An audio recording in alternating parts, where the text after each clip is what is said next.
Now, just to finish off on this site location exercise, what I'm going to do is we're going to locate Revit, if you like. Um, and to do this, I'm going up to the Manage tab and up into Location here. And by default, you can see that all Revit projects are set in Waltham near Boston there.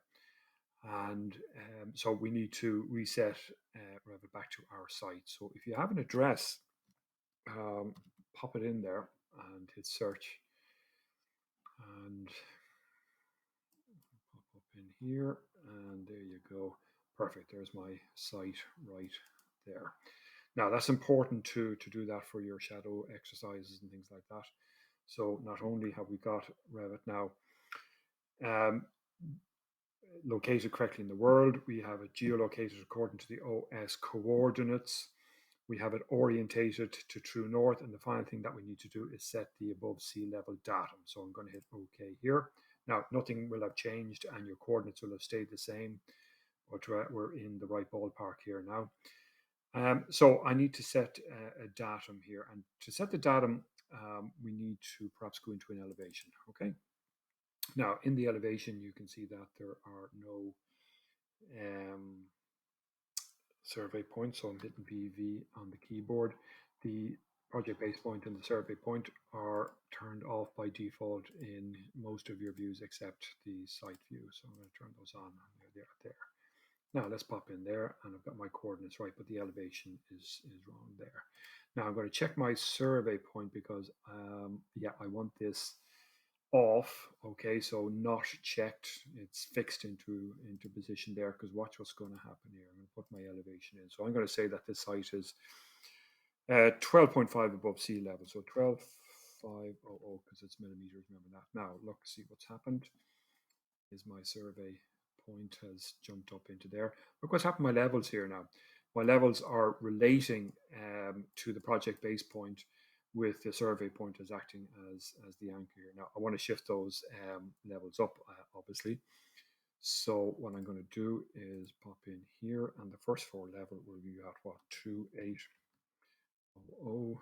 My ground floor I'll just set at 0 for the moment, and my top of found will be -900. Now I'm in better shape there now. I've got my levels kind of set up and whatever. Right, I'm going back into my ground floor plan. And what I've got here is just some grids laid out, or some markup lines. I might be able to get 7 sites out of this. I'd be happy if I got that, but I'm going to make these into grids now once I've got roughly the positions laid out. So I'm into the architecture tab, and I'm into grid, and I can pick lines here. So I'll pick 1, 2, 3, 4. Grids are so useful in Revit. Grids and levels. And we always have grids and levels because it forms that kind of 3D wireframe that we need to work when we're working in 3D.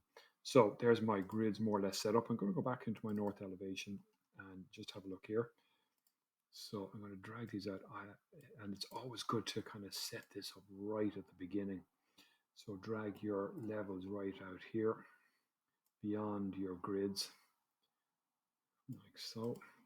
And if I've done it in the north, it'll be done in the south, but I need to do it in the east as well here. So I'll just pop those in there and drag them out here. Now there's my kind of grid set up, and I'm back to my ground floor plan here. Now I can stick in some spot coordinates here. So spot coordinate. Now I'll take the center point there. There's one there.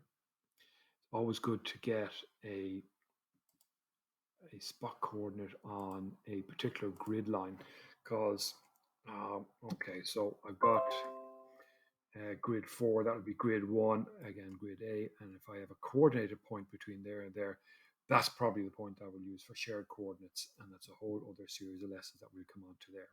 But those kind of coordinates are very useful for a surveyor to be able to set out